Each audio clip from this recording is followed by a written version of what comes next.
어쨌든 우리는 각오한 게 하나 있긴 해요. 네, 무엇입니까? 아무리 친해도 유능하지 않은 거 쓰잖아. 이재명 대통령 시대가 유력하다는 워싱턴 포스트의 인터뷰 대박입니다. 우리 이재명 대표는 도널드 트럼프 미국 대통령의 북미 대화 재개 노력을 지지할 것이라고 말했습니다. 이어 트럼프 대통령을 노벨 평화상 후보로 지명하는 것도 고려하겠다고 밝혔습니다. 이 대표는 14일 공개된 워싱턴 포스트와의 인터뷰에서 한반도의 핵과 미사일 문제에서 상당한 진전이 있다면 이는 모두에게 유익할 것이라고 말했습니다. 해당 인터뷰 기사는 한국의 유력한 차기 지도자는 중국, 북한과 더 따뜻한 관계를 원한다 라는 제목입니다. 이 대표는 인터뷰에서 올해 안에 트럼프 대통령을 노벨 평화상 후보로 공식 추천하는 상황이 있기를 바란다고 거듭 강조했습니다. 워싱턴 포스트는 그러면서 이 대표의 노벨상 추천 언급에 대해 이는 트럼프 대통령에게 반가운 소식일 것이라며 트럼프 대통령은 2019년 아베 신조 전 일본 총리가 자신을 노벨 평화상 후보로 추천했을 때 most beautiful이라고 말했다고 설명했습니다. 워싱턴 포스트는 그러면서 현재 한국의 강경한 대북 접근 방식에서 급격한 변화를 예고하는 것이라고 평가했습니다. 이 대표는 미중 갈등 국면 속 한중 관계에 대해서는 균형을 관리하는 것이 중요한데 문제는 한국이 그 최전선에 있다는 것이라고 언급했습니다. 네, 좋습니다. 트럼프는 퇴임 이후 안전한 노후를 위해 노벨상을 강력하게 원하고 있을 텐데 이렇게 북한과의 대화를 차기 정부가 유력한 이 대표께서 말씀하시면 훈풍이 불 수밖에 없죠. 그리고 추가로 이재명 대표가 얼마나 준비를 잘하셨는지 지지층도 논란 깜짝 비전 모시고 이어가 보겠습니다. 지금은 이제 거의 마이너스 성장을 향해서 우리나라가 가고 있기 때문에 이제는 역성장할 가능성이 많거든요. 네. 지금 상태로 놔두면. 근데 그렇게 되면 이 갈등이 너무 격화돼요. 희망이 없으니까.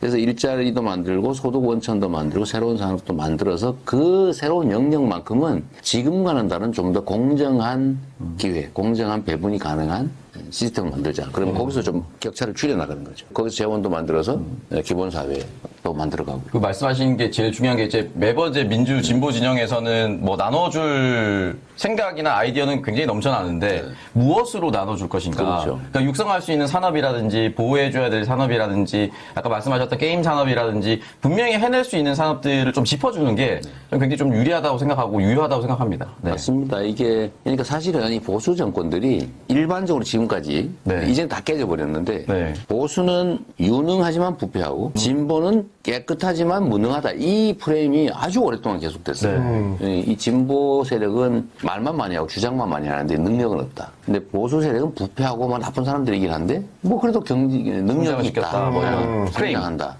그래서 이거를 사실 또 가둔 게 보수는 성장, 진보는 분배 이렇게 이 양자로 만들어가지고 대립을 시켜놨던 거예요. 네. 근데 사실은 이 진보 정권들이 분배에만 집중한 일이 없어요. 그걸 나름 중요성을 강조한 건데 당연히 성장을 추구했죠. 그런데 마치 이건 없는 것처럼 만들고 진보는 언제나 분배만 중시한다. 나눠 갖자고만 한다. 라고 공격을 당했는데 저도 마찬가지죠. 지금은 우클릭 했다고 저를 자꾸 모는데 저 우클릭 안 했어요. 원래 내가 제자리 있어요.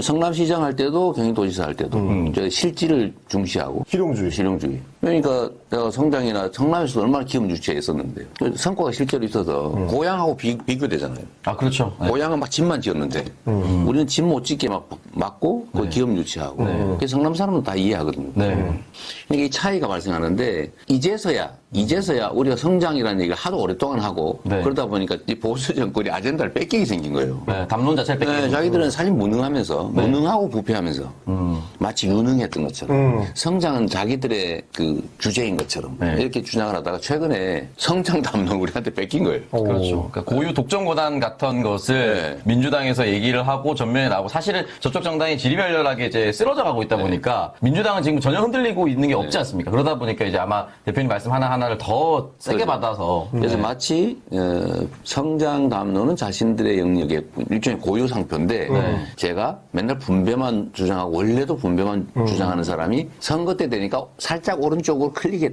옮겼다. 이렇게 주장을 하면서 이제 프레임 공격을 가는 거예요. 네. 근데 우리는 언제나 저는 정치를 시작하면서도 지금까지 그랬지만 아니, 성장을 해야 나누든지 더 잘 살든지 할 텐데 그 속에서 공평한 기회를 누려야지 있는 걸 어떻게 뺏어요? 저는 우클릭이 아니고 원래 제자리에 있었죠. 그 홍보가 사실 좀 문제였다고 최근에 느끼는 게 요즘에 민주당 지지층에서 인터넷에서 좀 아쉬워하는 게 그래프를 자기들끼리 만들어서 공유하는데 국가 성장, 경제 성장 그래프거든요. 그러면 김대중 정부 때나 뭐 노무현 정부 때는 문재인 정부 때는 국가가 고성장하고 맞아요. 주로 이제 박근혜 때 이명박 때는 좀 확 꼬꾸라지고. 커지고 맞습니다. 그러니까 실제하고 뭐 이 프로파간다의 갭이 너무 크니까 맞습니다. 이런 거를 민주당이 그동안 좀 잘 알렸으면 더 좋지 않았을까. 뭐 예를 들어서 이제 군대 관련된 문제도 민주당 정부가 들어서면 국방비가 증액되죠. 국방 증액도 되고 그리고 네. 이제 뭐 군 인권이라든지 군인들의 처우 개선이라든지 이런 데 예산을 많이 쓰는데 국방 예산이 많이 늘어나요. 그러니까요. 그런데 안보는 보수래잖아요. 또 이런 것도 있어요. 북한에 퍼주기 했다고 주장하잖아요. 보수 정권 때가 훨씬 북한 지원금이 많았습니다. 우리가 사실은 홍보를 안 한 게 아니고 다 열심히 하는데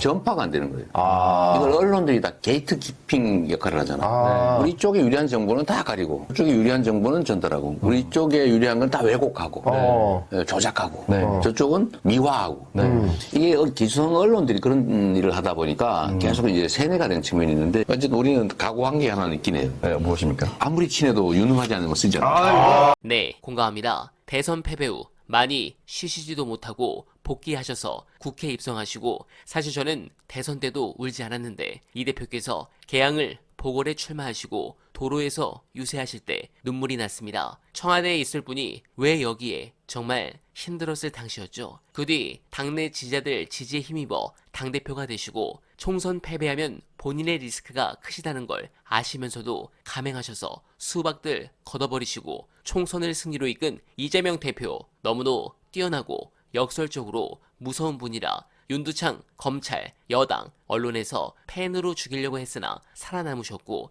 그것마저도 되지 않으니 군인으로 죽이려고 했지만 본인이 직접 국민들에게 호소하셔서 직접 맞고 이렇게 불사조처럼 살아남아 이런 시국까지 만드셨습니다. 21세기에 진짜 이 정도 서사를 가진 정치인이 있을까 생각이 듭니다. 타고난 언변을 가진 연설가, 시장, 도지사 시절 보여주었던 천재적인 행정 능력, 본인만의 매력으로 주위 사람들을 자기 편으로 만들 수 있는 유능한 리더십, 그리고 이재명 대표가 가진 최고의 자질은 어린 시절 힘든 삶을 사셨기에 누구보다 서민의 삶을 잘 알고 갓보단 을의 위치에서 국민들의 마음을 잘 아신다는 점이 최고라 생각합니다. 꼭 차기 대통령이 되셔서 지금의 국난을 해결해 주시고 전 세계 국민들이 부러워하는 역대 최고의 지도자가 되어주셨으면 합니다. 여러분들도 해당 부분에 동의하신다면 소중한 언알바 정기 후원 부탁드립니다. 이재명 정부 시대를 간절히 기원하며